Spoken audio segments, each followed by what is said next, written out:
près de toi. Car tu es là ce matin. Tu es là ce matin. Et nous voulons, Seigneur, te toucher pleinement. Et nous voulons être touchés par toi ce matin. Nous voulons passer un temps plus près de toi. Près de toi ce matin. Près de toi ce matin. Élève la voix et parle à Dieu ce matin.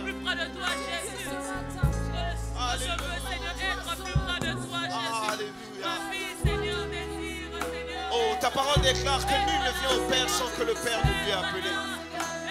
Hey, Seigneur, ce matin, nous croyons fermement que si nous sommes là, c'est parce que tu nous as appelés. Peu importe les intempéries, peu importe les situations, les circonstances, tu nous as appelés dans ta maison parce que tu as quelque chose à faire.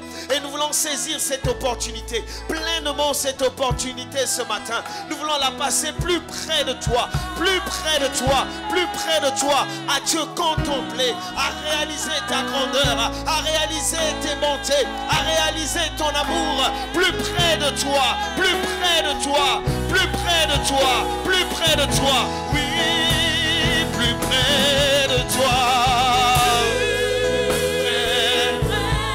Plus près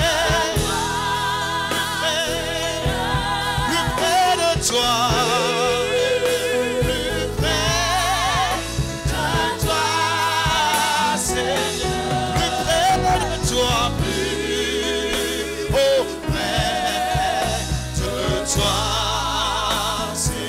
Plus près de toi, plus près de toi, plus près de toi, plus près de toi, c'est plus près de toi, plus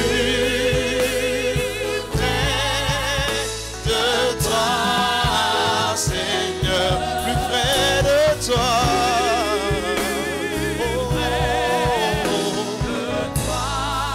Toi, Seigneur, plus près de toi, plus près de toi, n'appelle manayo,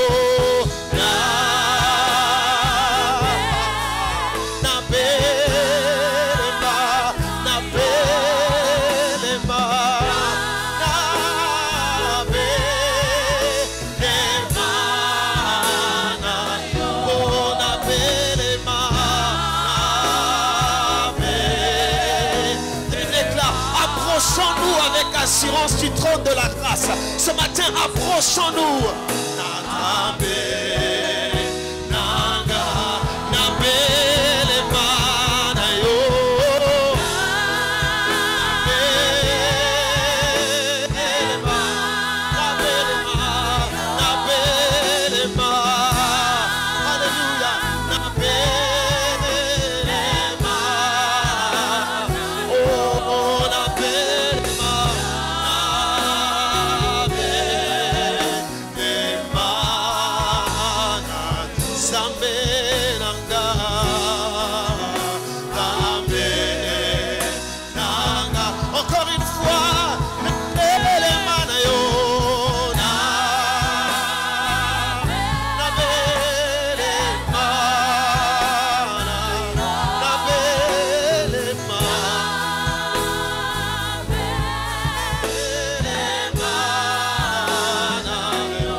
Merci Seigneur, car tu ne mens pas. Ta parole déclare que là où deux ou trois s'assemblent en ton nom, tu es là.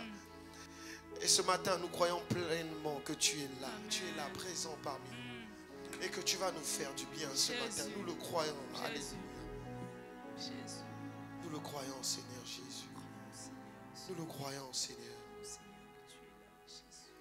Nous le croyons pleinement. Alléluia. Nous le croyons pleinement, Seigneur. Est-ce qu'ensemble on peut chanter ce cantique? Gloire, gloire, gloire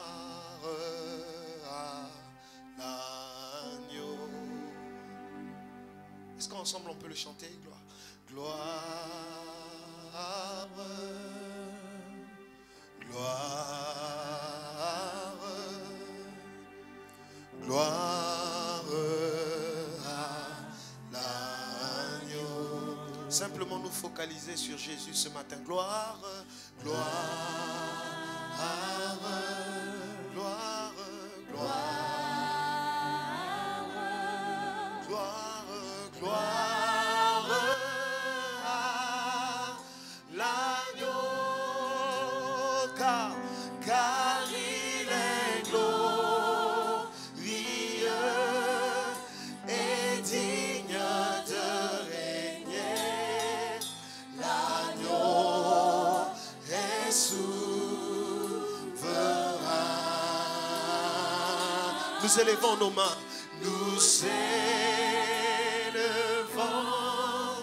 nos mains pour l'adorer. L'agneau est souverain. Oh, chantons gloire, gloire. Oh, gloire, gloire. Gloire, gloire.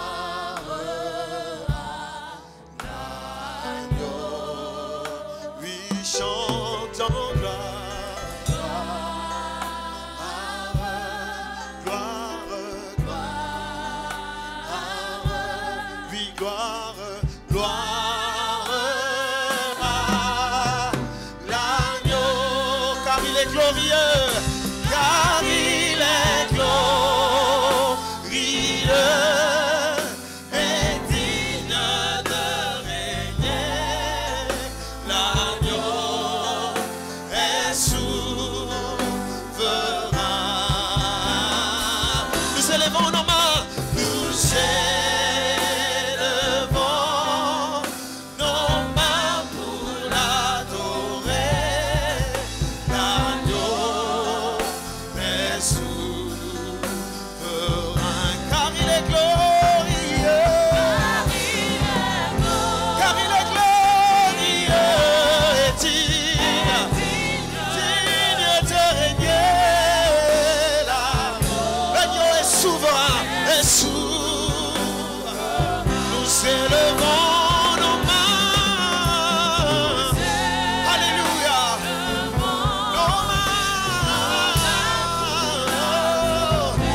Élevons son trône dans ce lieu. Oh, nous élevons nos mains. Nos mains. L'agneau de Dieu est souverain. Alléluia. Car il est glorieux. Car il est glorieux. Et digne.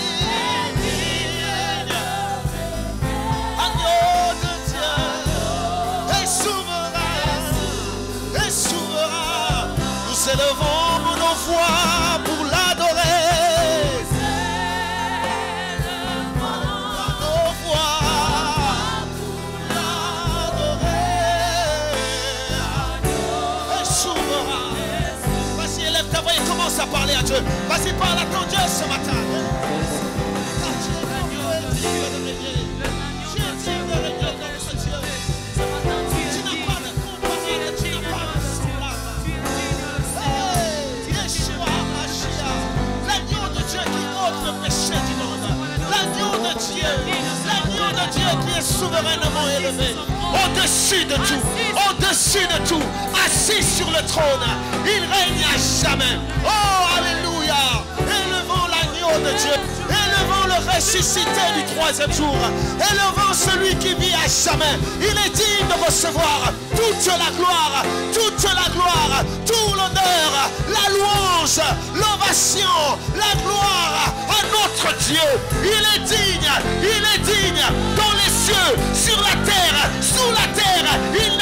de comparable. Il n'a pas de semblable. Il est incomparable. Il s'appelle Yeshua HaMashiach. Oh notre Dieu, c'est lui que nous adorons. C'est lui que nous célébrons. C'est lui que nous élevons ce matin. Car il est glorieux.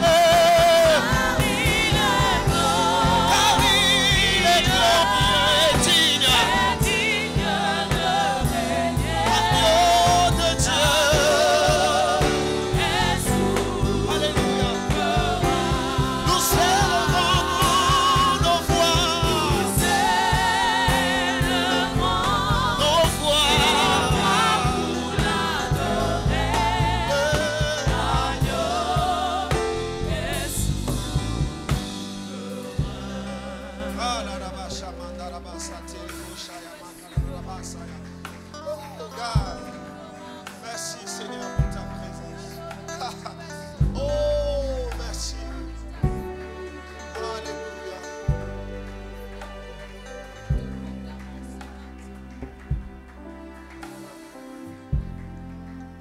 Alléluia. Oh, alléluia. Si nous ne t'adorons pas, qui adorons? Toi seul est digne d'être élevé. Toi seul est digne d'être adoré. Reçois la louange ce matin. Reçois la gloire ce matin. Reçois l'adoration ce matin. Reçois notre reconnaissance ce matin. Notre gratitude. Merci Seigneur pour ce que tu as accompli sur la croix. Merci pour ce que tu as fait de nous. Un royaume de sacrificateurs. Une nation sainte. Un sacerdoce royal. Une race élue. Merci Seigneur Jésus. Merci pour ta présence. Nous acclamons ta présence au milieu de nous. Nous honorons ta présence. Nous honorons ta présence ce matin. Yes. Nous honorons ta présence. Seigneur, alors que nous voulons plonger nos regards dans ta parole, Seigneur, enseigne-nous ce matin. Nous sommes disposés à recevoir, Seigneur, ta parole. Disposés à recevoir ta direction. Parle-nous, Seigneur, parle à nos cœurs ce matin. Seigneur, nous ne voulons pas sortir de ces lieux tels que nous sommes arrivés. Nous voulons recevoir quelque chose, une direction venant de toi. Ta parole qui change, ta parole qui transforme, qu'elle renouvelle notre pensée, qu'elle renouvelle notre intelligence, qu'elle nous aide à nous conformer à la vérité de ta parole. Merci, Seigneur. Non pas moi, mais toi, Seigneur. Joue la mélodie que tu veux. Je ne suis qu'un instrument. Fais ce que tu veux ce matin. Merci Seigneur. Au nom de Jésus, nous avons prié. Amen. Amen. Est-ce que nous pouvons acclamer le Seigneur mieux que ça? Amen. Ce matin, nous voulons partager les Écritures ensemble. Et ma prière, c'est que le Seigneur nous enseigne ce matin. Amen. Est-ce que nous pouvons encore acclamer Jésus ce matin? Acclamer, acclamer, acclamer Jésus. Gloire à Dieu. Alors ce matin, nous voulons étudier la parole de Dieu et nous allons commencer par lire les Écritures. Mais avant, j'aimerais que nous puissions honorer le Seigneur pour notre pasteur, le pasteur Augustin Gouma qui n'est pas là. Papa Ago, notre très cher Papa Ago, certainement qui va nous suivre. Est-ce que nous pouvons acclamer le Seigneur pour sa vie? Gloire à Dieu. Et nous prions pour sa maison, pour lui, sa famille, que le Seigneur continue de veiller. Amen. Alors nous voulons lire les Écritures. Vous aurez le thème très bientôt. Nous allons lire les Écritures dans Galates 5, les versets 13 à 25. Nous allons beaucoup lire. Est-ce que nous sommes prêts? Amen. Que quelqu'un dise Amen. Amen. Ah, c'est pas parce qu'on est 2, 3 qu'on ne peut pas crier. Alléluia. Alors si nous sommes en capacité de nous tenir debout, nous allons nous lever pour lire.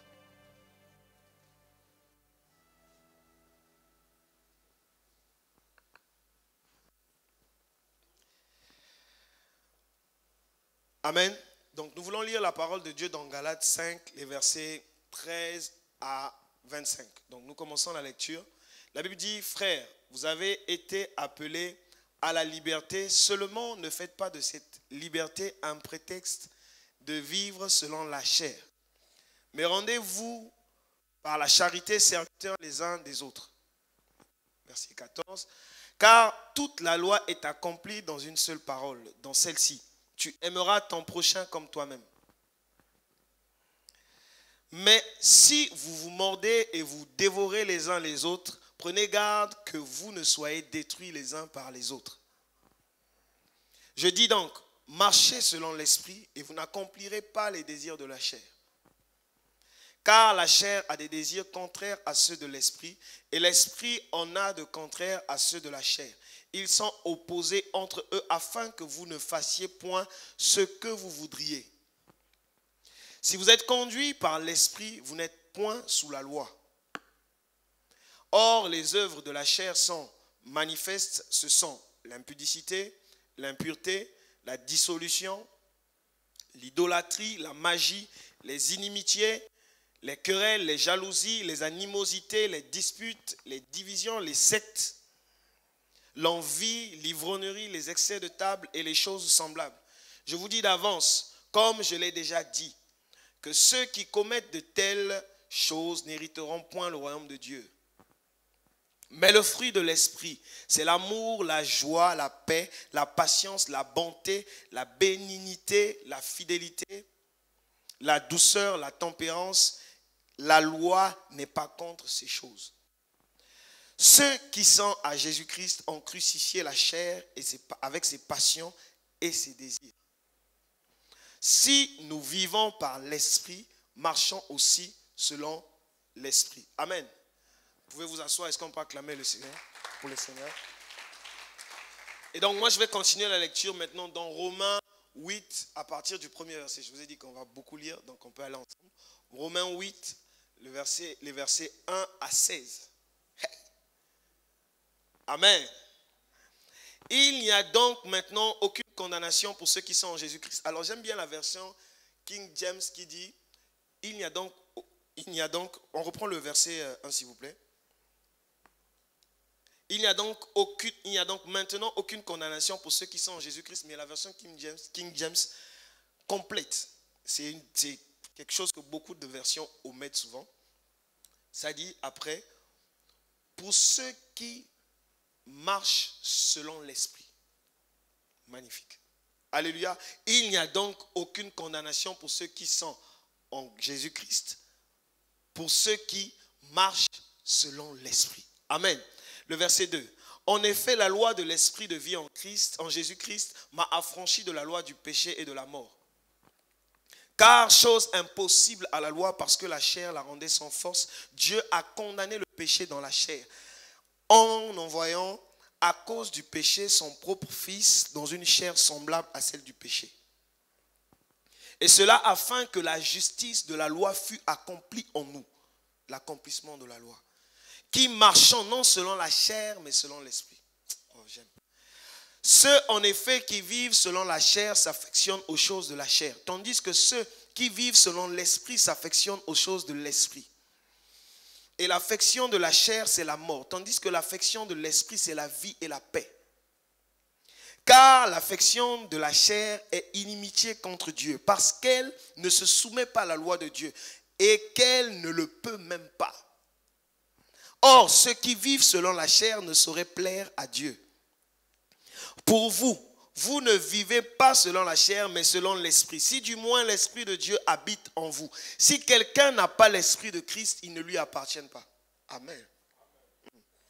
Et si Christ est en vous, le corps, il est vrai, et est mort à cause du péché, mais l'esprit est vie à cause de la justice. Et si l'esprit de celui qui a ressuscité Jésus d'entre les morts habite en vous, celui qui a ressuscité Christ d'entre les morts rendra aussi la vie à vos corps mortels par son esprit qui habite en vous. Ainsi donc, frères, nous ne sommes point redevables à la chair pour vivre selon la chair. Si vous vivez selon la chair, vous mourrez. Mais si par l'esprit vous faites mourir les actions du corps, vous vivrez. Car tous ceux qui sont conduits par l'Esprit de Dieu sont fils de Dieu. Et vous n'avez point reçu un esprit de servitude pour être encore dans la crainte. Mais vous avez reçu un esprit d'adoption par lequel nous crions Abba, Père. L'Esprit lui-même rend témoignage à notre esprit que nous sommes enfants de Dieu. Est-ce qu'on peut acclamer le Seigneur pour ses paroles? La parole de Dieu est douce. Vous savez, quand c'est comme ça, après on peut dire Amen et puis on a fini. C'est tellement merveilleux ce qui est dit là. Est-ce que quelqu'un le comprend ce matin? Est-ce que quelqu'un perçoit quelque chose? Alléluia. Alors, on va résumer un peu de façon focalisée le Galates. Vous savez, ce que nous venons de lire, ça peut être enseigné, on décortique verset par verset, mais nous allons essayer de résumer en fonction de ce pourquoi nous voulons, par rapport au sujet que nous voulons développer ce matin.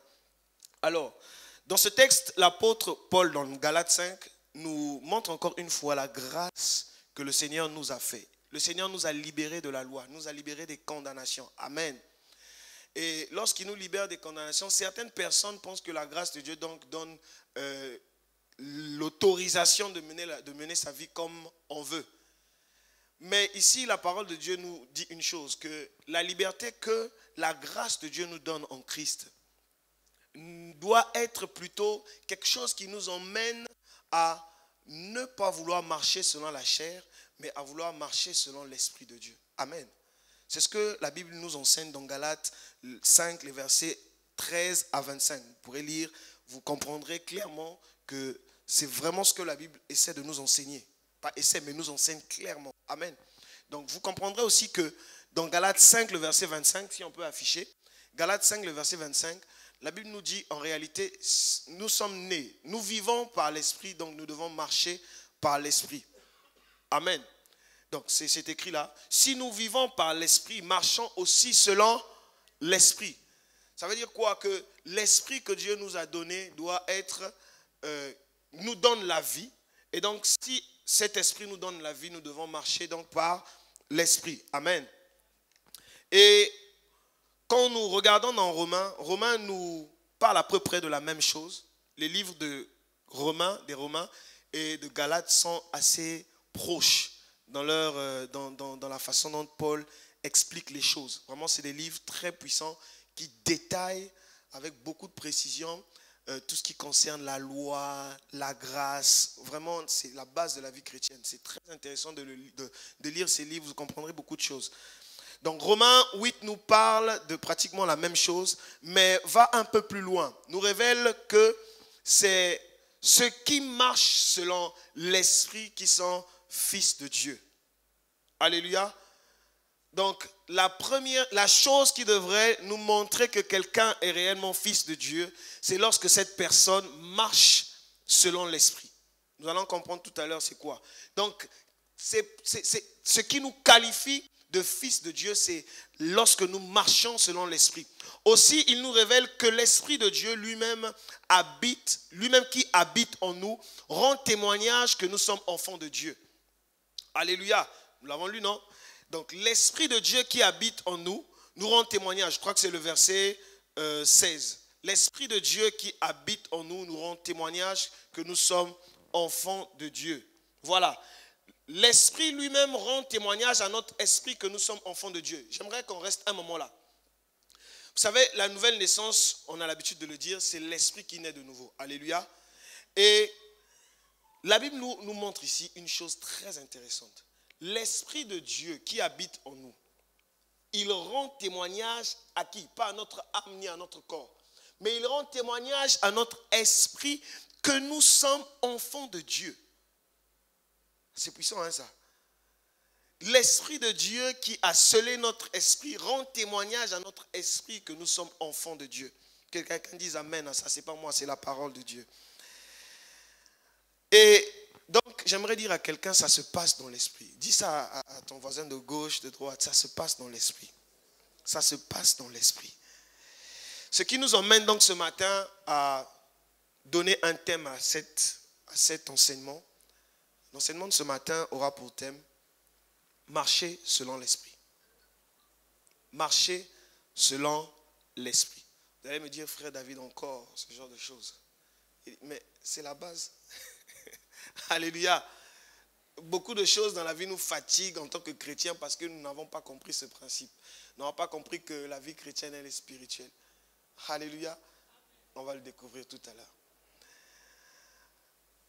Alors, ce message va s'adresser à tout le monde normalement, mais de façon particulière. La première catégorie, donc, c'est vrai que ça s'adresse à tout le monde, mais de façon particulière, il y a des personnes qui ont reçu le Seigneur, ça fait des années, on les appelle, on peut dire que ce sont des anciens dans la foi. Et donc, ces anciens dans la foi là, ce message peut leur aider à essayer de voir un peu où est-ce qu'ils en sont par rapport à leur marche chrétienne. Où est-ce que j'en suis par rapport à ma vie chrétienne depuis que j'ai donné ma vie à Christ? Où est-ce que j'en suis? Alléluia. C'est un message qui va vraiment permettre à ces personnes de se regarder, de se dire, bon, ok, là c'est bon, je peux aller plus loin. Par la grâce de Dieu, je pense. La deuxième catégorie, c'est que ce message s'adresse aux personnes qui ont donné leur vie au Seigneur il y a quelque temps, mais qui continuent à tanguer entre deux types de vie. On dit souvent, ils marchent un pied dehors, un pied dedans. Je dis souvent que c'est les deux pieds qui sont dehors. Alléluia. On ne peut pas marcher un pied dedans, un pied dehors. Ça n'a aucun sens. Alléluia. Ce sont en fait les deux pieds qui sont dehors. Attention à ça.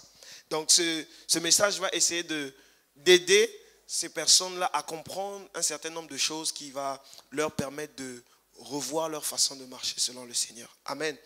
Et ensuite, il y a une troisième catégorie, ce sont les nouveaux convertis qui se disent, bon, j'ai donné ma vie à Christ. Ok, c'est quoi la suite? Est-ce que quelqu'un s'est déjà posé ce genre de questions? Surtout moi, je me suis beaucoup posé cette question quand j'ai donné ma vie à Christ. Je lui donne ma vie, bon, c'est quoi la suite après? Qu'est-ce que je fais? Comment est-ce que je fonctionne? Comment est-ce que... Alléluia. Je sais qu'il y a certains qui se posent souvent cette question. Et la quatrième catégorie, donc, ce sont ces personnes qui n'ont pas encore donné leur vie à Christ. C'est vraiment quelque chose, c'est un message évangélique pour leur dire, mais qu'est-ce que vous attendez? Donnez votre vie à Christ. C'est le moment. N'attendez pas. Amen. Alors, sommes-nous prêts? Et si nous sommes prêts, allons-y pleinement donc dans ce message qui, je pense, va nous bénir. Amen. Est-ce que nous pouvons acclamer le Seigneur?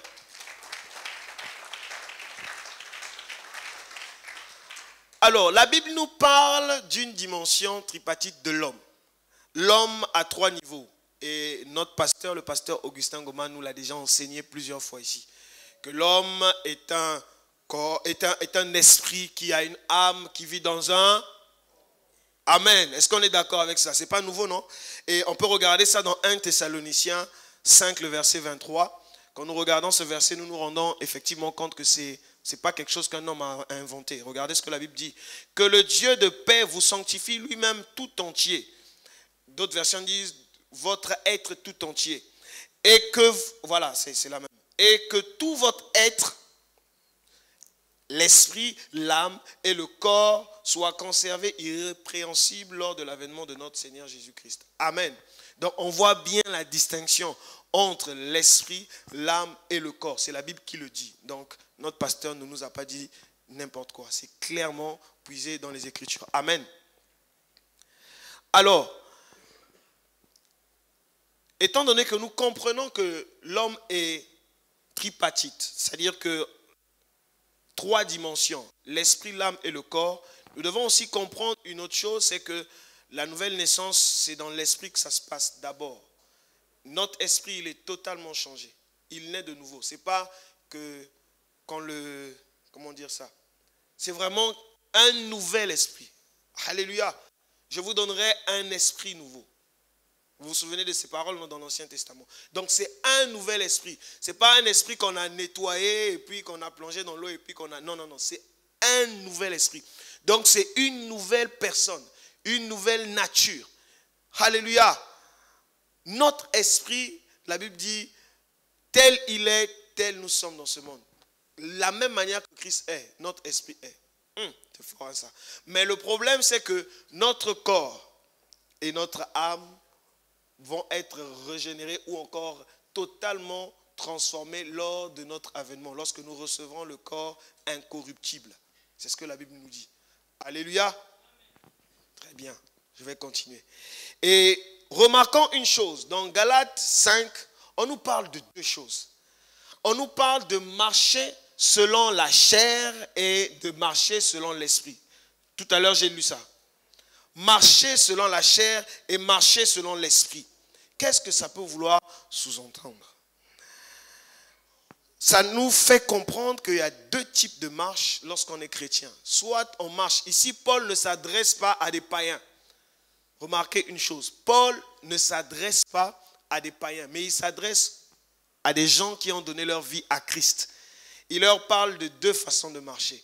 Marcher selon l'esprit et marcher selon la chair. Alors très rapidement, on va commencer par marcher selon la chair. Avant de parler de marcher selon l'esprit, nous voulons commencer par marcher selon la chair. Qu'est-ce que nous allons dire en ce qui concerne marcher selon la chair? Marcher selon la chair va revêtir deux dimensions. Il y a cette dimension où la chair, c'est le corps physique. Alléluia. C'est-à-dire les 5 sens. La dimension des sens. On a quoi? On a la vue, l'ouïe, l'odorat, le toucher et puis le goût. Donc la première dimension de la chair, c'est cette dimension-là.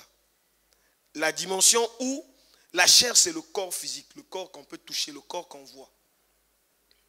Donc lorsque Paul parle de marcher selon la chair, il parle aussi de cette dimension. Alléluia. Mais il y a une deuxième dimension que souvent on oublie ou on rate très souvent. C'est la dimension des émotions, la dimension de l'âme. Regardez ce que la Bible dit dans Galates 5, le verset 19. Si la régie peut projeter. Galates 5, le verset 19. Nous allons comprendre comment est-ce que l'âme fait partie du domaine aussi de la chair. Regardez. Or, les œuvres de la chair sont manifestes. Ce sont l'impudicité, l'impureté, la dissolution, l'idolâtrie, la magie, les inimitiés, les querelles, les jalousies, les animosités, les disputes, les divisions, les sectes, l'envie, l'ivrognerie, les excès de table. Remarquez une chose, que tout ce qui est cité ne peuvent pas se manifester si on n'a pas pensé à ça. Généralement, ces choses sont le résultat des émotions que nous exprimons. Est-ce que quelqu'un comprend ça? L'envie. Nous allons voir que vous enviez lorsque vous manifestez l'envie. Mais Dieu sait que vous enviez dans votre cœur. Votre âme est remplie d'envie. C'est pourquoi vous manifestez. C'est pourquoi la Bible dit, c'est de l'abondance du cœur que la bouche. C'est pourquoi la dimension charnelle des émotions est souvent omise. Oublions que c'est là que ça commence. Vous savez, Jésus est monté plus haut. Il a laissé le niveau du péché charnel. Il est rentré dans le niveau du péché dans l'âme. Ou avant de manifester, dès que vous pensez, vous avez péché. N'est-il pas dit que si on regarde une femme pour la convoiter, on n'a même pas dragué. Personne autour ne sait. Il n'y a que vous qui savez que dans votre tête, vous avez convoité. Mais la Bible dit quoi? Que vous avez péché avec elle. Vous avez commis l'adultère avec elle. Mais qui était témoin? Alléluia. Ça se passe dans votre âme, dans votre pensée. Alléluia. Que quelqu'un acclame le Seigneur pour cela. Gloire à Dieu. Donc nous comprenons que nous ne pouvons pas manifester les œuvres de la chair si ces œuvres ne sont pas ancrées dans notre âme. Donc c'est la deuxième dimension de ce que nous appelons ici marcher selon la chair. Donc, en résumé, qu'est-ce qu'on va dire? Que quelqu'un qui marche selon la chair, c'est quelqu'un qui vit en fonction de ses sens. Ça, c'est un. Quelqu'un qui vit en fonction... On a parlé des excès de table. C'est un péché. Les excès de table, c'est quoi? Ça dit tu manges, tu ne t'arrêtes pas. Jusqu'à tu as même mal au ventre après. Les œuvres de la chair. Les disputes. Si vous êtes quelqu'un qui aime se disputer, ce sont les œuvres de la chair. Vous êtes charnel. Désolé de l'expression, mais C'est ce que la Bible dit, non? C'est pas ça? Si vous êtes quelqu'un qui aimait vous disputer, vous êtes charnel. Et il y a une chose encore que nous allons ajouter concernant le fait d'être un homme charnel. La Bible ici, quand elle parle des œuvres de la chair, elle ne parle pas directement aux païens d'abord. Mais ce sont des chrétiens. Ça veut dire quoi? Que vous pouvez naître de nouveau, mais manifester les œuvres de la chair. C'est écrit dans les Écritures. Et il y a un nom approprié pour cette catégorie de personnes. On les appelle des hommes charnels ou encore des enfants en Christ. Lisons ça. Dans 1 Corinthiens 3, les versets 1 à 3. C'est pourquoi vous voyez quelqu'un qui a donné sa vie à Christ, mais continue à vivre comme si il n'a jamais donné sa vie à Christ. C'est normal, c'est écrit dans la Bible. Regardez, on va lire. Pour moi, frère, ce n'est pas comme à des hommes spirituels que j'ai pu parler. Il commence d'abord, frère. Ce n'est pas comme si c'est à des hommes spirituels que j'ai pu parler, mais comme à des hommes charnels. Comme à des enfants en Christ. Ça veut dire qu'ils sont quand même nés de nouveau, mais ils sont quoi? Charnels. Il y a beaucoup de charnels dans l'église. Pas ici. Alléluia. Il y a beaucoup de charnels. Des gens qui aiment manifester leur... Moi, quand je me fâche. Ah, papa. Alléluia. Moi, je n'aime pas ça. Moi. Et on est fiers de ce moi. Moi. Charnel. Un jour, on discutait avec les chantes à propos de ces versets-là. Et ça devenait une habitude pour nous. Dès qu'on voyait quelqu'un faire quelque chose qui était charnel, on disait, homme charnel. Ça nous aidait à rappeler à la personne, tu vois mon frère, ce que tu fais là, c'est écrit dans la Bible. Tu es charnel, tu manifestes juste les œuvres de la chair. Alléluia. Regardons le verset 2. Je vous ai donné du lait, non de la nourriture solide. On montre même la catégorie de nourriture qu'on donne à ces personnes. Elles ne vont pas supporter la nourriture solide. Quand c'est solide, ah non, ah ça aussi, non, c'est trop fort, moi je ne peux pas. Ou non, on choisit, non, je pense que ça je peux faire, mais ça, c'est la chair qui se manifeste. Car vous ne pouvez pas la supporter, c'est ça, vous ne pouvez pas la supporter. Et vous ne le pouvez même pas à présent. Parce que vous êtes encore charnel. Paul était un peu brutal, je pense. Parce que vous êtes encore charnel. En effet, puisqu'il y a parmi vous de la jalousie et des disputes. Je ne veux pas poser la question qui est jaloux de l'autre. Mais on voit bien que quand tu es jaloux, la jalousie, quand tu ne supportes pas que l'autre excelle, que l'autre aille de l'avant, tu es charnel. Les disputes, c'est charnel. Regardons dans Galates 5, les œuvres de la chair, c'est charnel. Ne nous vantons pas des œuvres de la chair, mais comprenons que c'est charnel et que nous devons laisser ce niveau. Alléluia. Acclame pour le Seigneur si tu comprends ça. La question. N'êtes-vous pas charnel? Et ne marchez-vous pas selon l'homme? Donc, un homme charnel, c'est un homme qui marche en fonction de ses 5 sens. On dit on doit jeûner. Lui, il dit je ne peux pas jeûner. Moi, je ne peux pas. Mon corps ne supporte pas le jeûne. C'est la chair. Ce n'est pas parce que tu es malade, mais simplement parce que tu ne peux pas. Ah, moi, je n'arrive pas. C'est la chair. Ne voyez pas le côté charnel uniquement dans le sens où c'est le... comment dire ça? C'est généralement quand c'est comme ça, on parle de l'impudicité, on parle de le vol, on parle de... Non, mais même la capacité à obéir à la volonté de Dieu. C'est-à-dire qu'on demande de jeûner, mais toi tu n'arrives pas à jeûner, charnel. Désolé de dire charnel, mais c'est la Bible qui dit. Paul a dit charnel. Ce n'est pas moi qui le dis. Même dans la dimension de donner les offrandes, de donner la dîme. Toutes les fois qu'on manque d'obéir à la parole de Dieu, la Bible dit quoi? La chair a des désirs qui sont contraires à ceux de l'esprit. La parole de Dieu, c'est l'esprit. Alléluia. Et si la parole de Dieu nous demande de donner, et nous ne donnons pas, on est quoi? On est charnel. On manifeste les œuvres de la chair. C'est pourquoi désormais, si tu vois ton frère en train de manifester les œuvres de la chair, prie pour lui, mon frère. Arrête de manifester les œuvres de la chair. Alléluia. Ah, que quelqu'un soit béni ce matin. Comprenez ça. Il est important. Et rappelons-nous une chose, c'est qu'ici on ne parle pas des païens. On parle des gens qui ont donné leur vie à Christ. C'est ce qui est quand même étonnant. Quand Paul écrit ses lettres, il n'écrit pas aux païens. Il écrit à des gens qui ont donné leur vie à Christ, à des chrétiens. Des fois, il commence même ses lettres en disant aux saints qui sont à Éphèse, aux saints qui sont à Galatie ou en Galatie, je ne sais pas comment on dit ça. Aux saints qui sont. Alléluia. Donc, il est important de comprendre ces choses.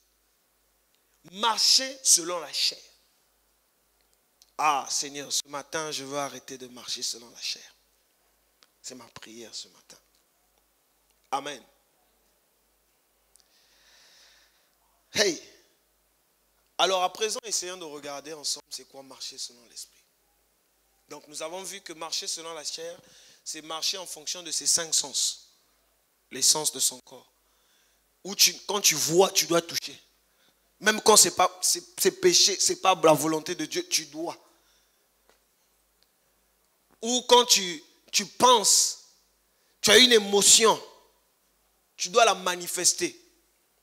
Non. Vous savez, quand vous grandissez dans le Seigneur, il y a des choses où vous n'aurez même plus la force de faire. C'est-à-dire, vous voyez la chose, quand Jésus dit que quelqu'un te gifle ici et puis tu donnes l'autre joue, en réalité, c'est une très haute dimension où en réalité, vous n'avez même plus envie de répondre. Quand vous atteignez une certaine... Quelqu'un vous a giflé, vous regardez la personne. Ah, que Dieu ait compassion. Si vous comprenez ça. On pense que c'est quelque chose, souvent on comprend la parole de Dieu en pensant que c'est une contrainte que le Seigneur met en face de nous. Mais ce n'est pas une contrainte. C'est une autre dimension dans laquelle vous devez arriver. Une dimension de compréhension. Vous allez comprendre tout à l'heure où on parle de renouveler notre intelligence. C'est très important au fond de Dieu. C'est très, très, très important. Hey! Où Dieu, Jésus nous dit, aimez nos ennemis. Ce n'est pas possible. Ça n'a pas de sens. Humainement parlant, ça n'a pas de sens. Aimez ceux qui vous maudissent. Vous savez que c'est dans la Bible, non? Aimez ceux qui vous maudissent. On le cloue sous la croix, on a fini. Il dit, Père, pardonne-leur car ils ne savent pas ce qu'ils font. Enfant de Dieu. À qui voulions-nous ressembler? Le problème, c'est qu'on n'arrive même pas à intégrer ça d'abord. On refuse ça d'entrée de jeu. Dès que la parole de Dieu est donnée, on se dit non, ça c'est pas bon. Ça, moi, quand on touche cette partie-là, c'est cette partie-là que Dieu veut que tu donnes à Jésus. C'est cette partie-là, cette dimension de toi que tu gardes encore pour toi. Ou quand on arrive à cette dimension, on laisse d'abord la Bible de côté. Chrétien, ça c'est quelle façon de parler? Où je vais, non, cette fois-ci, non, toi tu connais ma Kambwanzambe. Toi tu connais ma Kambwanzambe nengenini. Est-ce qu'on a donné notre vie à Christ pour laisser momentanément les choses de Dieu? Non, là, cette histoire, il faut gérer ça. Enfin. Amen. Alors, parlons à présent de marcher selon l'esprit. D'abord, la raison principale pour laquelle nous devons marcher par l'esprit est parce que nous vivons par l'esprit. Galates 5, le verset 25. La raison principale pour laquelle nous devons marcher par l'esprit, c'est parce que nous vivons par l'esprit, naturellement. Alléluia. Si tu vis par l'esprit, tu marches par l'esprit. Galates 5, le verset 25, s'il vous plaît. C'est naturel. Je marche selon l'esprit parce que je vis par l'esprit. Paul pouvait dire, ce n'est plus moi qui vis, mais c'est Christ qui vit en moi. Vous savez que ce verset ne s'applique pas quand vous devenez mature spirituellement d'abord. Ça s'applique le jour où vous recevez l'Esprit de Dieu en vous, le jour de votre nouvelle naissance. Parce que les enfants de Dieu pensent qu'on devient, c'est-à-dire on a la plénitude de l'Esprit quand on devient très mature spirituellement. C'est faux. Dès que nous naissons de nouveau, nous ressemblons à Christ. Notre esprit est régénéré. Ça veut dire que nous sommes saints. Notre esprit est à l'instant T où nous recevons le Saint-Esprit transformé, changé. Écoutez ce que la Bible dit. Si nous vivons par l'esprit, rentrons dans ça. Si nous vivons par l'esprit, marchons aussi selon l'esprit. C'est naturel. Tu vis par l'esprit. Pourquoi tu vis? Vous savez, avant que l'Esprit de Dieu vienne en nous, nous sommes morts spirituellement. N'est-ce pas? Après le jardin d'Éden, nous sommes morts. C'est pourquoi la Bible dit que Adam était une âme vivante, mais le second Adam est un esprit vivifiant. Aïe! Esprit vivifiant, c'est-à-dire que le Saint-Esprit qui vient sceller notre esprit donne la vie à notre esprit qui était mort. Est-ce qu'on comprend ça? Nous naissons de nouveau. Et lorsqu'on va dans les eaux du baptême, on nous dit quoi? Que nous mourons avec Christ et nous ressuscitons avec lui. Maintenant, quand nous ressuscitons, nous vivons pour qui alors? Nous vivons pour lui. Et par qui? Par son esprit. C'est pourquoi Paul peut dire, ce n'est plus moi qui vis, mais c'est Christ qui vit en moi. Comment? Par son esprit. Que le Seigneur nous donne de comprendre ça. Saint-Esprit, aide. Dis, donne les paroles qu'il faut. Donne les paroles qu'il faut. Ça se passe dans notre esprit. C'est important à comprendre. Nous allons découvrir pourquoi c'est important à comprendre. Ça se passe dans notre esprit, tout ça. Regardons ce que la Bible dit dans Galates 2, le verset 20. Galates 2, le verset 20. Nous allons approfondir ça avec les Écritures. C'est bien quand c'est la Bible qui parle, vous savez. C'est pourquoi j'ai pris beaucoup de versets pour ne pas que ce soit mes paroles, mais que ce soit les paroles de la vie, les paroles de Dieu. Écoutez ce que la Bible dit. Ce que je disais tout à l'heure. J'ai été crucifié avec Christ. Et si je vis, ce n'est plus moi qui vis, c'est Christ qui vit en moi. Et si je vis maintenant dans la chair, attention, nuance. Il n'a pas dit si je vis maintenant selon la chair, mais si je vis maintenant dans la chair. C'est très important de comprendre cette distinction. Vivre selon la chair, c'est obéir à votre chair. Alléluia. Mais ici, Paul dit, si je vis maintenant dans la chair, ça veut dire qu'il porte toujours un corps. C'est-à-dire le vrai, lui, est spirituel, mais il vit dans la chair. S'il vit maintenant dans la chair, si je vis maintenant dans la chair, je vis dans la foi au Fils de Dieu, qui m'a aimé et qui s'est livré lui-même pour moi. Est-ce que quelqu'un comprend ça? Ce n'est plus moi qui vis, mais c'est Christ qui vit en moi. Ce n'est plus moi qui vis, mais c'est Christ qui vit en moi. Alors, la meilleure façon de ne pas marcher selon la chair, c'est de marcher selon l'esprit. La meilleure façon de ne pas marcher selon la chair, c'est de marcher selon l'esprit. C'est-à-dire, quand vous serez en train de marcher selon l'esprit, vous serez tout de suite en train de ne pas marcher selon la chair. Maintenant, le problème, c'est que on comprend ce verset à l'envers. Regardons ce que le verset dit. Galates 5, le verset 16. Galates 5, nous allons beaucoup lire. Désolé, mais c'est bien de lire la parole de Dieu, n'est-ce pas? Amen. Est-ce que nous pouvons acclamer le Seigneur en attendant la régie? Galates 5. Je dis donc, marchez selon l'esprit et vous n'accomplirez pas les désirs de la chair. On reste là. Souvent, les chrétiens comprennent ceci. C'est comme si la Bible avait dit, arrêtez de marcher selon la chair et marcher selon l'esprit. Ce n'est pas ce que la Bible dit. Je vais choquer quelqu'un. La Bible n'a pas dit, arrêtez de marcher selon la chair et vous allez marcher par l'esprit ou selon l'esprit. Mais la Bible dit, marchez selon l'esprit et vous n'accomplirez pas les désirs de la chair. Il est important de comprendre ce que la Bible dit. C'est-à-dire que lorsque vous vous focalisez sur la chair, vous ne pouvez pas vous focaliser sur l'esprit. Pourquoi? Parce que ce sont deux choses opposées. et l'un a des désirs contraires. Vous ne pouvez pas être en train de marcher à gauche et marcher à droite en même temps. C'est pourquoi beaucoup de chrétiens se trompent en voulant essayer de manifester la sainteté en se concentrant sur le péché ou sur les œuvres de la chair, au lieu de se concentrer sur sa nouvelle nature en Christ. Les choses changent. Regardez. Lorsque vous vous concentrez sur la chair, sur le péché, qu'est-ce qui se passe? Vous êtes comme stressé. Vous êtes en train de suivre. Ah non, j'ai pas fait ça. Ah, j'ai pas fait ça. Ah, j'ai pas fait ça. Alors que lorsque vous vous concentrez sur l'esprit, vous allez voir ce qui se passe.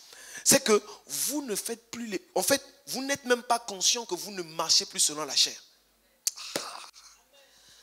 Un chrétien n'est pas celui qui tout le temps essaie de... Non, je ne vais pas faire ceci. Non, il fait simplement... Il marche simplement selon l'esprit. Et tout de suite, automatiquement, dès que vous vous mettez à marcher selon l'esprit, vous serez en train de ne pas accomplir les désirs de la chair. C'est automatique. Hey, est-ce que quelqu'un comprend ça? Oh Seigneur, aide quelqu'un à comprendre ça ce matin. Aide quelqu'un à comprendre ça. Vous ne pouvez pas suivre une direction, en même temps suivre l'opposé. La Bible est très claire. S'il vous plaît, comprenez les Écritures. C'est très important. Marchez selon l'esprit et vous n'accomplirez pas les désirs de la chair. Marchez selon l'esprit et vous n'accomplirez pas les désirs de la chair. Quelqu'un qui marche selon l'esprit, tout de suite, il n'accomplit pas les désirs de la chair. Et rassurez-vous, il n'y pense même pas.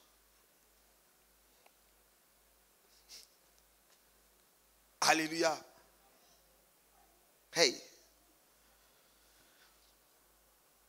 Vous ne pouvez pas essayer de gérer les deux choses à la fois. Ce n'est pas possible. La nature charnelle va revenir au galop. Vous allez accumuler échec sur échec, frustration sur frustration. Parce que vous allez tomber, retomber, retomber. Concentrez-vous sur l'esprit qui donne la vie. Alléluia. À présent, penchons-nous sur comment marcher selon l'esprit. Est-ce qu'on est ensemble? Amen. La première chose à faire, c'est de naître de nouveau. Vous ne pouvez pas marcher selon l'esprit, un esprit que vous n'avez pas. C'est logique. Amen. Vous ne pouvez pas marcher selon l'esprit si vous n'avez pas l'esprit de Dieu. Donc la première dimension, c'est pourquoi ceux qui n'ont pas encore donné leur vie à Christ, la première dimension, c'est de commencer par naître de nouveau. C'est là où on reçoit le Saint-Esprit. Amen. Vous pouvez lire dans Jean 3, le verset 5. Vous pouvez lire ça. C'est l'histoire de Nicodème et notre Seigneur Jésus-Christ. La deuxième chose, c'est renouveler notre intelligence. Vous savez, l'âme se place entre l'esprit et le corps. C'est l'intelligence, c'est la raison. Alléluia. Je lisais un livre, le monsieur disait, c'est un van qui permet soit de laisser l'esprit influencer le corps ou le corps influencer. Le contraire. La parole de Dieu est déversée pleinement dans notre esprit. Vous comprendrez tout à l'heure. Je veux parler de la nature. Amen. Notre esprit, où nous sommes, lorsque nous donnons notre vie à Christ, il y a tellement de choses. Nous allons lire ça. J'ai un tas de versets, on va lire. La parole de Dieu est déversée dans notre esprit. La nouvelle nature, elle est là. Mais qu'est-ce qui nous permet de manifester la divinité? C'est lorsque notre intelligence a compris la parole de Dieu. Lorsque nous sommes capables d'adapter nos pensées à la parole de Dieu. Pourquoi nos prières, la plupart du temps, ne sont pas exaucées? Simplement parce que nos prières ne sont pas en accord avec nos pensées. La première chose que Dieu voit lorsqu'il regarde l'homme, il regarde son intérieur. N'est-ce pas qu'il a dit à Samuel? L'homme voit ce qui frappe à l'œil, mais moi je regarde le cœur. Dieu lit la pensée avant de lire la bouche. Mon peuple m'honore des lèvres, mais dans leur cœur, je n'y suis pas. La plupart du temps, nous prions, mais dans nos cœurs, nous n'avons même pas ce pourquoi nous prions. Est-ce qu'on comprend ça? C'est pourquoi on accumule les frustrations. Plusieurs prières non exaucées. Pour preuve, lorsque tu as fini de prier, au temps de restauration, quand tu sors, le sujet là même, tu l'as oublié. Combien sommes-nous ici en train de se souvenir des sujets qu'il a priés, ça fait 1 mois? Des fois, on prend un tas de sujets, on rassemble comme ça, et puis on prie. Au fait, tu as oublié après. Dieu voit le cœur d'abord. Quelle est la disposition du cœur? Comment est-ce que ton cœur, dans quelle disposition il se trouve? Est-ce que réellement tu le cherches? Car il est le rémunérateur de ceux qui le cherchent. Hein, Kevin? Dieu voit d'abord le cœur. Alléluia. Tant que vos pensées et vos paroles ne sont pas alignées sur la même longueur d'onde, vos prières ne seront pas efficaces. Un jour, il s'est passé que les disciples ont chassé un démon. Ils ont fini de chasser ces démons. Ils n'ont pas réussi. Jésus arrive. Étonnant. Vous savez qu'est-ce qui se passe? Jésus leur réprimande. Il dit jusqu'à quand? Incrédule. Et pourtant, c'est les gens qui ont chassé les démons. Mais vous savez, la belle chose qui se passe après, c'est qu'ils vont se rassembler autour de Jésus en aparté pour dire à Jésus, mais pourquoi on n'a pas pu chasser le démon? Ça veut dire qu'ils ont l'habitude de chasser le démon. Ils ont l'habitude. Mais là, sur ce cas, ils n'ont pas chassé. Jésus leur dit quoi? C'est à cause de votre incrédulité. Alléluia. Ça veut dire que vous étiez en train de parler. Le démon ne sortait pas simplement parce que dans votre cœur, vous étiez en train de douter. Attention, l'incrédulité, ce n'est pas avoir une petite foi. Ce n'est pas avoir la foi. C'est douter. Parce que Jésus dit, même quand vous avez la foi comme un grain de sénévé, vous pouvez déplacer une montagne. Donc, l'incrédulité, ce n'est pas avoir une petite... Est-ce que je parle à quelqu'un ce matin?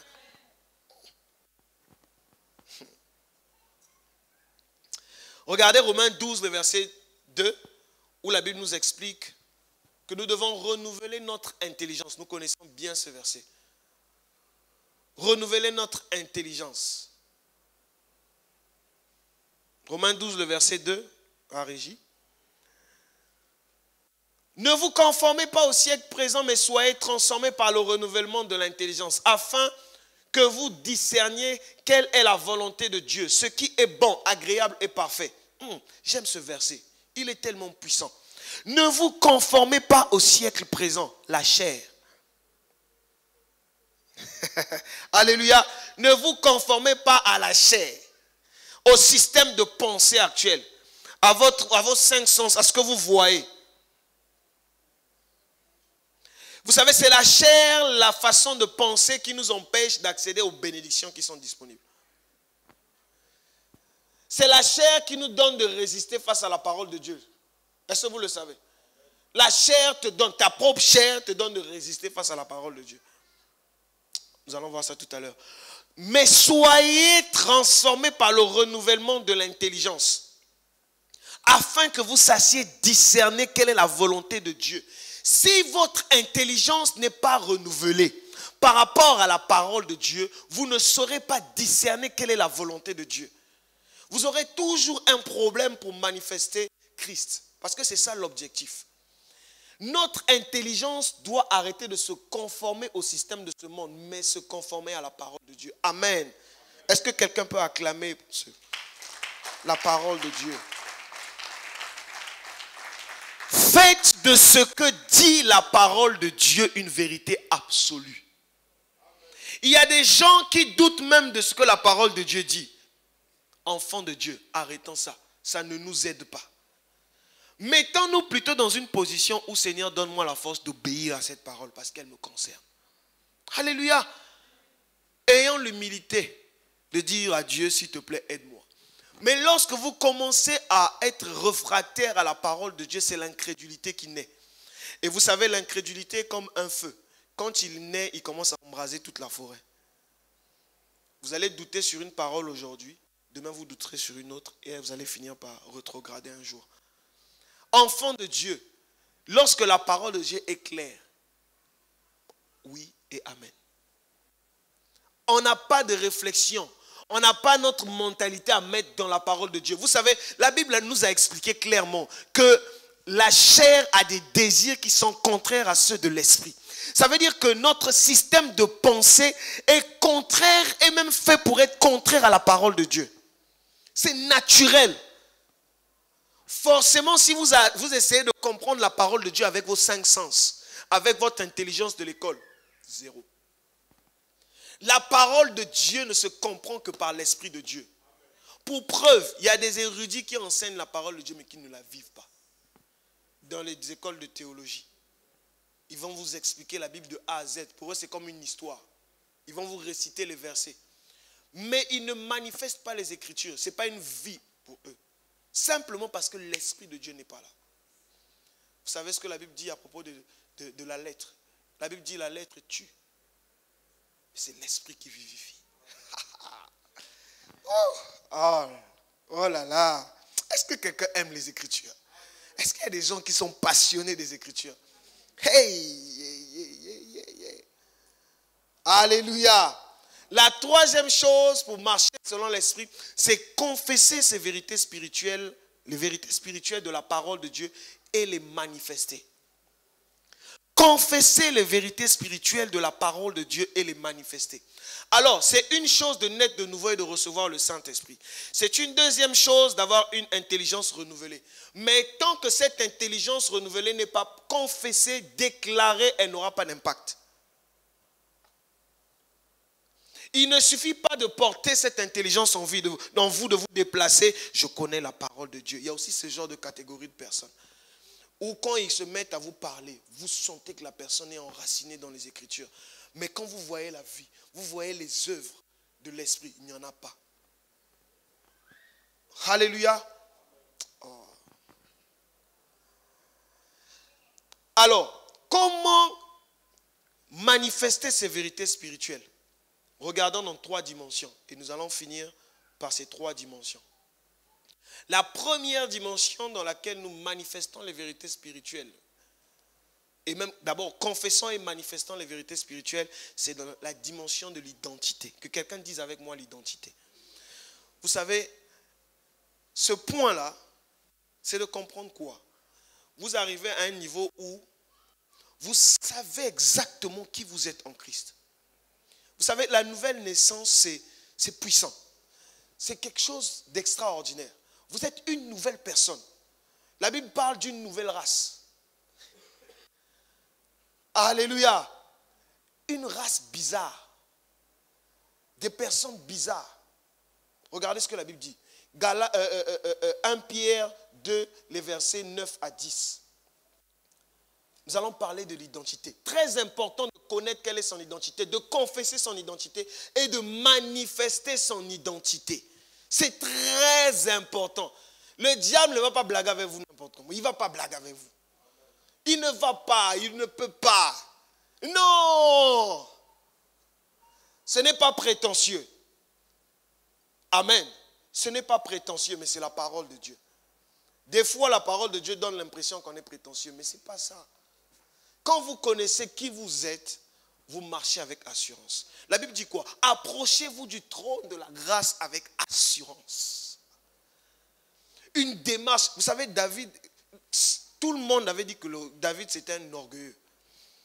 Même ses grands frères ont dit, toi tu es toujours comme ça. Toi depuis à la maison, tu as toujours ce genre de langage, tu es toujours là, tu veux toujours montrer que c'est toi, c'est toi, c'est toi. Vous savez, des fois, quand vous connaissez qui vous êtes, vous dites des choses. Et puis derrière, les gens pensent que c'est de l'orgueil. Ce n'est pas de l'orgueil. C'est un amour avec assurance. Alléluia. comment ça, toute l'armée est en train de pleurer, des gens expérimentés devant un Goliath. Même le roi Saül, qui était l'homme le plus fort de l'armée, avait peur de sortir dès qu'il voyait Goliath. Mais un petit de 16 ans qui vient quelque part de la brousse, il commence à dire, mais c'est qui ce type qui est en train d'insulter? Il cherche le gars. Mais David, mais quand même, Zala humble. Ce sont ses frères qui lui disent ça. Il appelle à côté. Petit, nous on est trois ici là dans l'armée, on est expérimentés. Toi, pourquoi tu es comme ça? Pourquoi tu as toujours, tu veux toujours montrer? Il est resté calme et il est reparti. Quand on veut lui donner l'arme même pour aller se battre, il dit non, moi les choses là, c'est pas ça. C'est bon, avec la lance-pierre, maman nangaï. Non, s'il vous plaît, quand vous lisez l'histoire, vous vous rendez compte que David avait été quand même prétentieux. Hein? Ça, c'est quelle assurance ça? Non, logiquement parlant, humainement parlant, on ne peut pas être orgueilleux comme ça. Déjà, tu arrives de la brousse, tu n'as jamais fait la guerre. Il y a des gens qui sont expérimentés, qui sont là, qui se battent tous les jours. On te dit qu'il y a un danger qui est devant. Tu as même des grands frères qui se battent. Tout le monde est calme, mais toi, tu viens montrer que non, toi, tu vas taper le gars. Et, ok, on est d'accord avec toi, tu vas aller le taper. On te donne quand même les armes. Parce que quand on se bat, nous, on fait la guerre, ça fait des années. On va te montrer, on te donne les armes. Amen. Mais lui, il dit quand même que non, ça, c'est pas bon. Et il va finir le gars avec la lance-pierre. Le gars qui terrorise toute une nation, avec lance-pierre, il va finir le gars. Mais ça, c'est quelle prétention? Le gars, il sort d'où? Et regardez comment il parle au gars de 3 mètres qui fait peur à tout un pays. Goliath, je vais te taper, je vais te... Tu vois ton épée, je vais te couper la tête avec ton épée quand tu seras par terre. Et puis les vautours vont venir manger ton corps. Il explique au gars de 3 mètres et tout le peuple derrière entendait, ils disent, mais moi, Nabakalia, c'est pas possible. Est-ce que vous connaissez ce genre de personne, non? Mangungu, tu le vois, il est tout petit. Il y a une personne qui est costaud en face d'elle. Mais le gars, il me dit, laissez-moi. Tu te dis, mais toi, on va te... Est-ce que vous connaissez ce genre de personne? Et la meilleure, c'est que pendant que Goliath fait le... Parce que Goliath était dépassé. Il dit, comment un chien comme ça peut venir et puis... Non, je veux finir avec lui maintenant. Et la meilleure, c'est que quand Goliath pose le premier pas, vous savez ce que David fait? Il ne recule pas. Hein? C'est comme si on a mis une pile, il a couru. Il dit, toi tu vas marcher, moi je cours vers toi. Alléluia. Ah, la foi nous fait courir. Quand on connaît qui nous sommes et avec qui on est, on court, on fait des bonds, on saute, on ne marche plus, on va vite. Alléluia. Et le monde est surpris, le monde ne comprend pas. Mais comment ce gars-ci va vite comme ça? Comment cette dame-là va vite comme ça? Mais c'est la foi, elle sait sur qui elle est assise. Hey, je dis souvent aux jeunes, il faut choquer le monde. Il faut que les gens s'asseyent pour réfléchir. C'est un enfant, il a quel âge? Ah, est-ce que c'est à son âge-là, on ne fait pas des choses comme ça? Par la grâce de Dieu. 1 Pierre 2, les versets 9 à 10. Regardons ce que les Écritures disent. Et vous, au contraire, vous êtes une race élue. Vous savez, quand je lis la Bible comme ça, je dis, toi, au contraire, David, tu es une race élue. Je me l'applique à moi-même parce que c'est de moi qu'il s'agit. Je suis élu. Un sacerdoce royal. Ça veut dire que je suis dans la sacrificature. Je ne sais pas si ça se dit, mais j'ai déjà dit. Je suis un sacrificateur roi. Je ne suis pas n'importe qui. Alléluia. C'est la Bible qui parle comme ça de moi. C'est de moi et de vous qu'il s'agit. Amen. Une nation sainte. Hein? Donc, je suis saint. Ok. Je suis saint. Bon, ça dérange souvent les gens. Quand on dit à quelqu'un, on va me voir avec ma femme, elle est traumatisée. Il dit, tu sais, je suis saint. Elle dit, pourquoi tu blasphèmes comme ça? Il dit, non, c'est pas... Je dis, il faut pardonner. Il y a ma colère. Il dit, je suis saint. Parce que quand j'étais en train d'étudier ces écritures, vous savez, la parole de Dieu peut vous faire sauter du lit. Tu dis, hey, j'ai dit, non, chérie, tu sais, donc moi je suis saint. Là où tu me vois, là, je suis saint. Je lui ai expliqué que j'étais saint. Elle disait, non, c'est pas possible, tu vois pas, souvent tu fais des erreurs. J'ai dit, non, je suis saint d'abord. Ça, c'est la première chose que je dois comprendre. Je suis saint d'abord. Une nation sainte. C'est ce que la Bible dit. Vous êtes une nation sainte. Je suis saint. Et vous allez comprendre que lorsque vous comprenez ça, vous commencez à manifester la sainteté. Vous savez, quand on dit à quelqu'un que tu es fort, il commence à marcher comme ça. Pourquoi tu marches comme ça? Ah, je suis fort. Viens tester si tu veux, mais je suis fort. Alléluia. Que les gens fassent des paris pour venir vous faire tomber. Parce qu'ils constatent que vous êtes trop fort. Hey! Est-ce qu'on comprend ça? Vous savez, il y a une église au Nigeria. Je ne sais pas si c'est toujours d'actualité. Mais les banques, généralement, quand ils veulent recruter, elles vont dans cette église-là. Pourquoi? Parce qu'il y a des gens qui sont tellement intègres. Est-ce qu'on peut te chercher dans la ville parce que tu es intègre? On cherche... Non, moi, c'est le frère intel ou la sœur intel. C'est elle qui doit venir gérer la caisse de l'entreprise. Parce que, ou bien dans cette église-là, les gens sont vraiment, dès qu'on prend quelqu'un là-bas, ils sont corrects.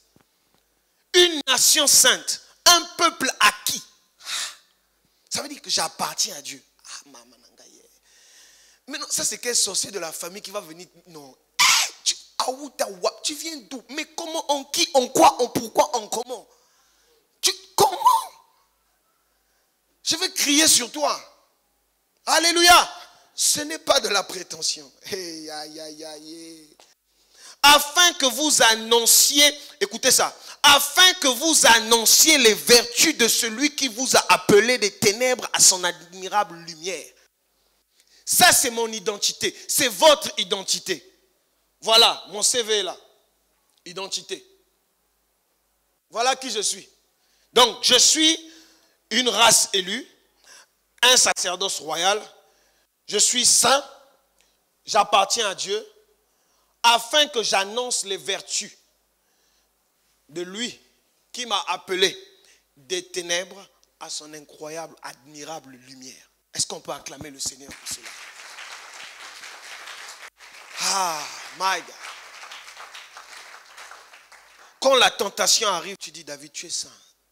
Tu es saint, tu ne peux pas tomber, tu es saint. Tu as ça en toi, tu as ça. Ce n'est pas quelque chose que j'essaie de faire, mais je suis et je manifeste. Ah. Vous savez, le développement personnel que les hommes font, le principe c'est quoi? C'est de travailler l'intérieur pour manifester à l'extérieur. C'est le même principe, c'est du copier-coller seulement. Regardez quand Dieu voit Jérémie, il le croise. Oh Jérémie, ah le prophète. Le gars il dit, ah, prophète de quand? De où même? Il dit, oh, mais j'étais établi prophète dès le sein de ta mère. Vous savez, quand nous voyons l'homme, nous voyons le physique, mais Dieu, il voit l'esprit. Et je vais vous dire, même les hommes spirituels dans l'autre sens, ils voient les esprits. Quand on voit l'étoile, vous croyez que c'est quoi? C'est l'esprit. C'est le domaine des esprits. Ce sont les esprits qui voient d'autres esprits. C'est ça qu'on dit l'étoile. Souvent, on n'a pas de mots. On voit ton esprit. Tu as un esprit qui a un potentiel énorme. Vous savez que chacun de nous naît avec un esprit ayant un potentiel. C'est ce que les gens parlent d'étoile, disent étoile. Quand les occultistes voient, c'est un esprit angolo, il a un esprit fort. Oui, il a une forte étoile. Quand le Seigneur Jésus naît, il y a quoi? Une étoile dans le ciel. Alléluia. Ne blaguez pas avec ce domaine-là. Regardez Gédéon quand il arrive, vaillant héros. Ah, ça c'est encore quel truc là. Gédéon commence à lui raconter son CV. Moi, tu sais, ma famille est la plus faible. Mon père, il a ceci. Non, Dieu ne te voit pas en fonction de ce que tu vis actuellement, de la réalité dans laquelle tu te trouves. Dieu te voit en fonction de la réalité spirituelle qu'il y a en toi. Alléluia. Alors que quelqu'un arrête de se brader moins cher. Voilà les raisons pour résister au péché. Résister au diable, il fuira l'un de vous. C'est ça. Pourquoi? Parce que je suis saint. Je suis saint. Alléluia. Hey, la main non diminuée. Ah, que le Seigneur nous délivre, change notre compréhension, notre intelligence. Bien aimé, je vous dis, la main sur le cœur. Quand vous comprenez ces choses, la vie chrétienne devient simple. Vous savez, il y a des gens qui même commencent à pécher, mais c'est un travail. C'est-à-dire, mentir là même, ça devient une réflexion. Maman, je veux mentir. On m'a demandé de mentir au boulot. Ah, comment je vais faire?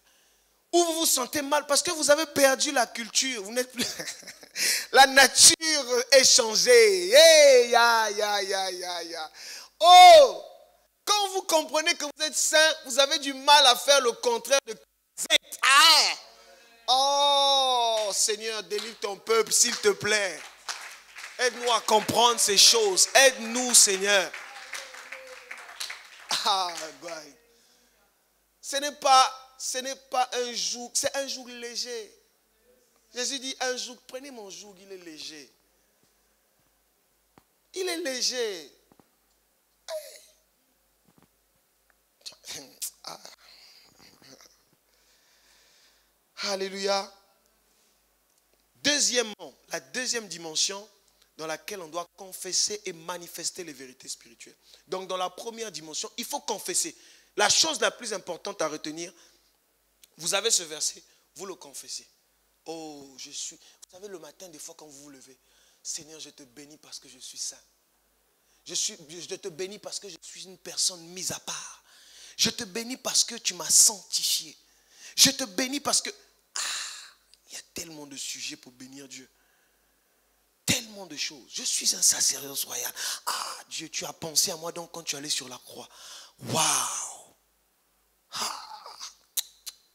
Vous savez, des fois dans l'adoration, vous ne savez pas tout ce qui monte dans la tête. Quand vous avez ces versets-là dans l'adoration, vous pensez à... Car il est glorieux. Il est pour lui digne, quoi. Il est digne de régner l'agneau de Dieu. Oh, God. La deuxième dimension, c'est la dimension de ce que vous avez. Je n'ai pas dit ce que vous essayez d'avoir, mais ce que vous avez. On va lire un tas de versets. Commençons par Galates 5, le verset 22. Regardez le comportement de quelqu'un qui a l'Esprit de Dieu en lui. Généralement, nous les enfants de Dieu, on croit que c'est quelque chose vers lequel on doit d'abord aller. Mais c'est quelque chose qui est en nous. Oh, Seigneur. Galates 5, verset 22, s'il vous plaît. Mais le fruit de l'esprit, c'est l'amour. D'abord, le fruit de l'esprit. C'est-à-dire que l'esprit qui est en vous. On ne parle pas d'un esprit étranger. L'esprit qui est en vous, lors de votre nouvelle naissance, vous avez reçu le Saint-Esprit. Amen. Alors, cet esprit est comme un arbre qui est planté en vous. Et son fruit, c'est-à-dire c'est un fruit. Et dans ce fruit, il y a plusieurs compartiments. C'est-à-dire quand tu croques le fruit, tu sens qu'il y a l'amour, tu sens qu'il y a la paix, tu sens qu'il y a la bénignité, il y a la maîtrise de soi dans le même fruit. Quel cocktail. Le fruit de l'esprit, c'est l'amour, la joie, la paix, la patience, la bonté, la bénignité, la fidélité, ainsi de suite. On peut regarder. La douceur, la tempérance. Le verset d'avant, on vous parle des œuvres de la chair. Amen. C'est vraiment de faire le contraste entre la façon dont les gens qui marchent selon la chair manifestent les choses. Ils manifestent des œuvres charnelles. Amen.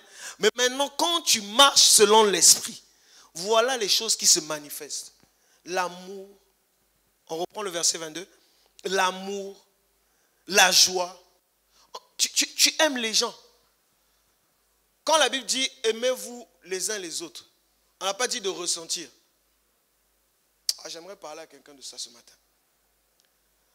On a dit quoi? Que celui qui marche selon la chair, il marche en fonction de ses émotions. Les gens pensent que l'amour agapé c'est une émotion. C'est faux. L'amour agapé ce n'est pas une émotion. La Bible dit quoi? Aime ton prochain comme toi-même. Est-ce que la Bible a dit de ressentir l'amour pour ton prochain comme toi-même? Aime. C'est une décision par rapport à la nouvelle identité qui est en nous. Ce n'est pas un truc que nous allons essayer de faire. Nous avons ça en nous. Aime ton prochain. Commence à la voir. C'est-à-dire commence à calculer que c'est bonne chose. Ne regarde plus ses défauts. C'est comme dans le mariage souvent. On croit que c'est le feeling. On appelle ça l'adrénaline. 2 ans plus tard, on ne sent plus le battement de cœur. Là. On sent... mais où le truc là qui faisait que quand je voyais ma femme ou mon mari, je sentais que quand je la vois, mon cœur faisait tout, tout, tout. Quand tu la vois, des fois ton cœur fait ah non, vous faites c'est comme si c'est moi qui est comme ça. Ouais. Ou quand tu dors, vous allez aussi cananga. Hein? Ou tu rentres à la maison, on va se chamailler aujourd'hui. La personne que... Mais à la fin, c'est vraiment ma femme. Amen. Non, hey. Non, demandez aux gens qui sont mariés, ça fait 10 ans, 15 ans. Ils vont vous raconter des histoires. C'est ce niveau-là. Et ça va un peu plus loin. Ou c'est plus une émotion seulement. C'est plus le feeling des enfants de 15 ans. Oh non, quand je le vois, mon cœur.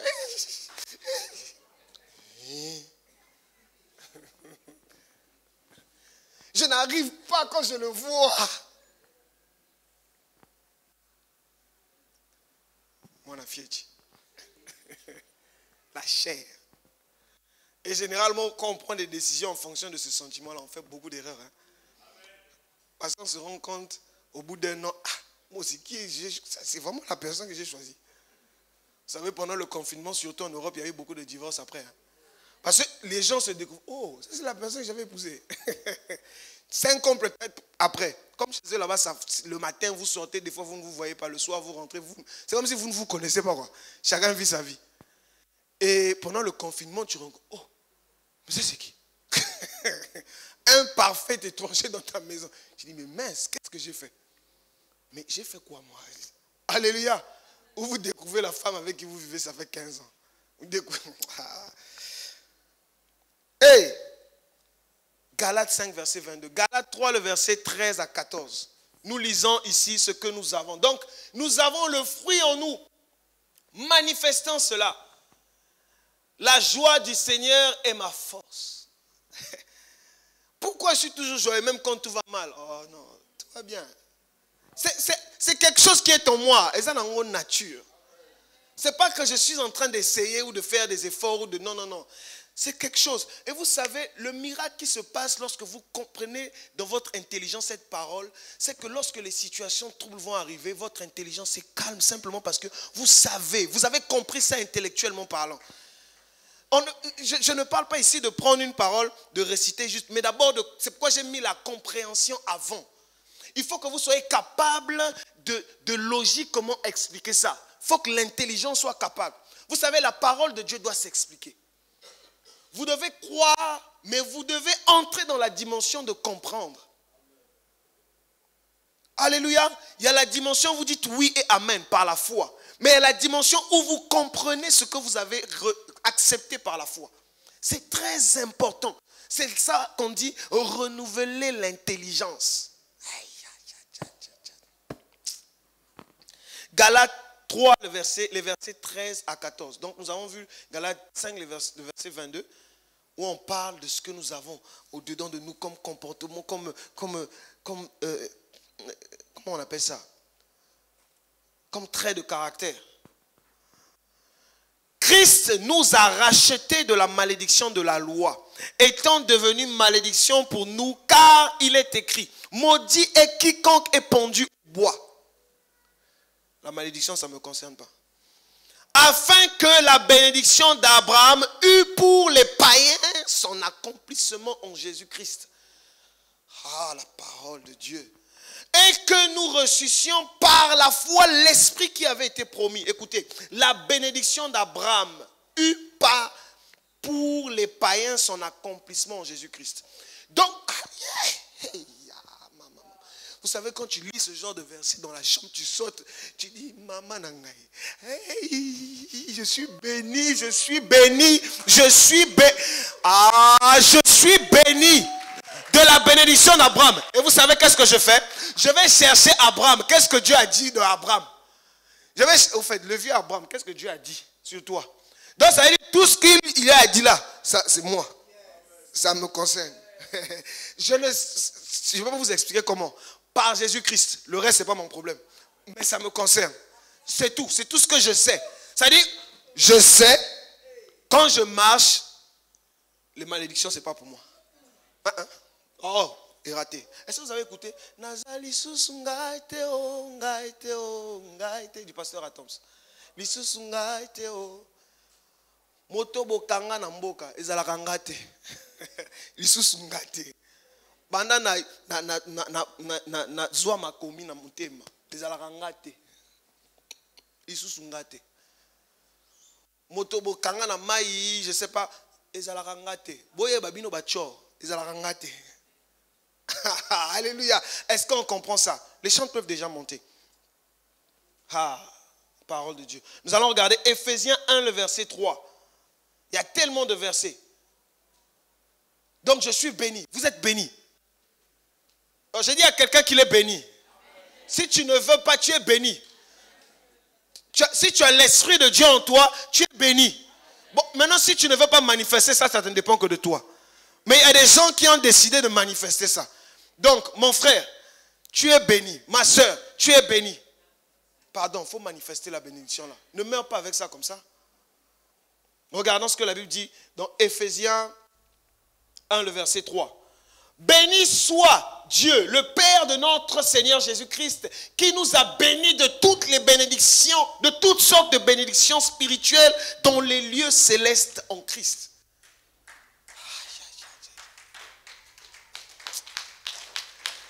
Luc 10, le verset 19.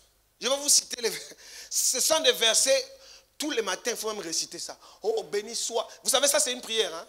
C'est une prière de Paul. Il bénit le Père pour ses enfants dans la foi qui sont à Éphèse. Béni soit le Dieu, le Père de notre Seigneur Jésus-Christ, pour toutes les bénédictions dans les lieux célestes que vous avez en lui. Ah, Seigneur. Voici, je vous ai donné le pouvoir de marcher sur les serpents et les scorpions et sur toute la puissance de l'ennemi, et rien ne pourra vous nuire. C'est de moi qu'il s'agit. C'est de toi aussi. Ah, la Bible ne parle pas au nom, c'est des apôtres. Non, non, non, non, non. C'est Jésus qui dit, voici, je vous ai donné le pouvoir. La prochaine fois que non, les tolls, quitte là. On va commencer à les chasser comme ça. Alléluia. Quitte. Aïe, aïe, aïe, aïe. Marc 16, le verset 17. Oh Seigneur, merci. Marc 16, le verset 17. Voici les miracles qui accompagneront tous ceux qui auront cru. En mon nom, ils chasseront les démons, ils parleront des nouvelles langues. On continue, si possible. Vous pourrez continuer. On y va très vite. 1 Pierre 2, le verset 24. Il y en a tellement, je vous donne. Allez-y lire, s'il vous plaît. Méditez dessus. Asseyez-vous. Retenez ça. Comprenez ça. Dites-vous, c'est de vous qu'on parle. Ce n'est pas de quelqu'un d'autre. Il s'agit de vous qu'on parle. C'est de vous qu'on parle. 1 Pierre 2, le verset 24. Lui qui a porté lui-même nos péchés en son corps sur le bois, afin que nous, morts au péché, nous vivions pour la justice. Lui par les meurtrissures duquel vous avez été guéris. Donc même la guérison, elle est disponible.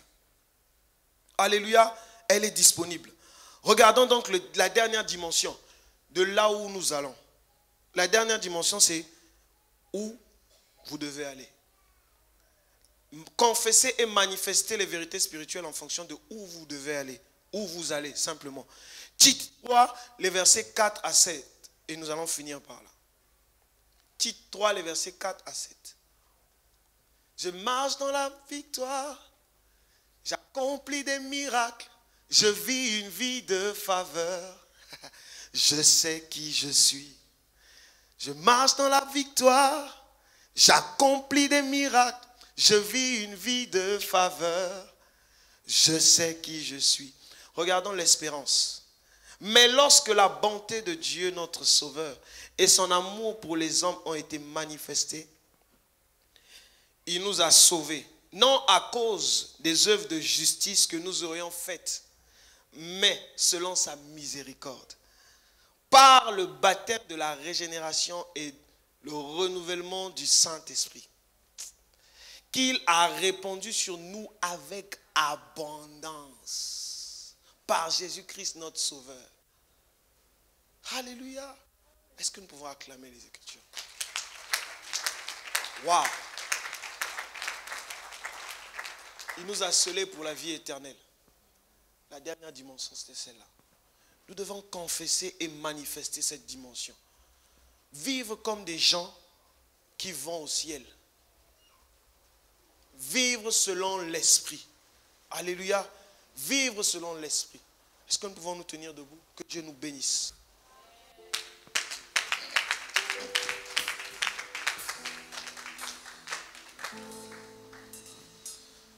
Merci Seigneur pour ta parole. Nous croyons que ta parole est la vérité. Nous croyons que ta parole nous change. Nous croyons que ta parole est réellement, Seigneur, la vérité absolue. Tu nous as parlé ce matin et nous croyons, Père éternel, que tu vas faire une nouvelle chose dans nos vies. Non, tu as déjà fait une nouvelle chose. Seigneur, nous allons pleinement entrer en possession de ce que tu as dit ce matin. Nous allons pleinement manifester ce que tu as dit. Il ne s'agit pas de ce que nous pensons d'abord. Il ne s'agit pas de ce que nous comprenons d'abord. Mais il s'agit de ce que toi tu as fait. De ce que toi tu as accompli.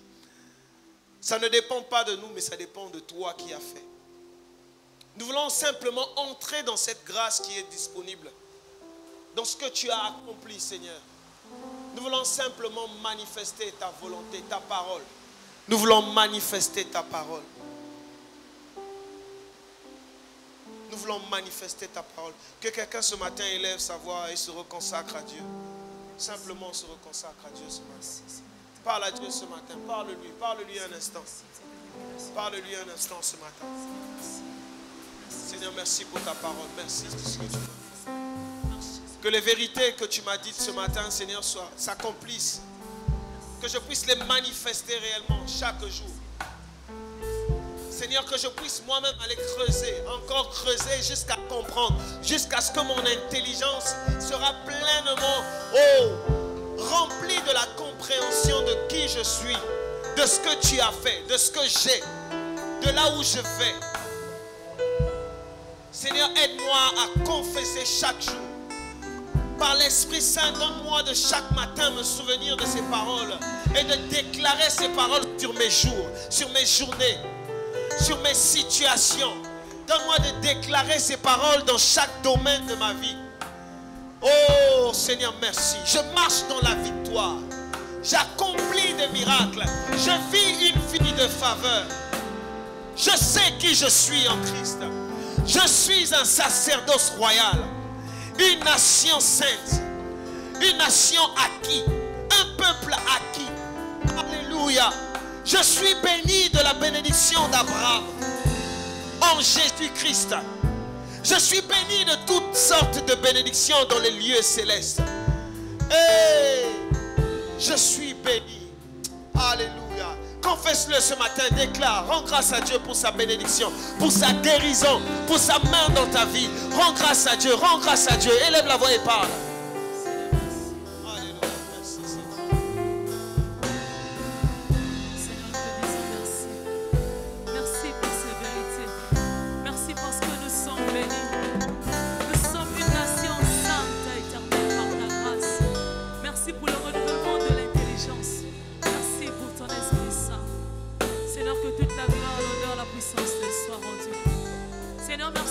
Serviteur que tu viens encore d'utiliser puissamment ce matin.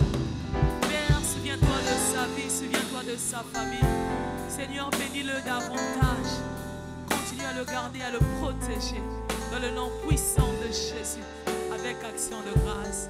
Amen.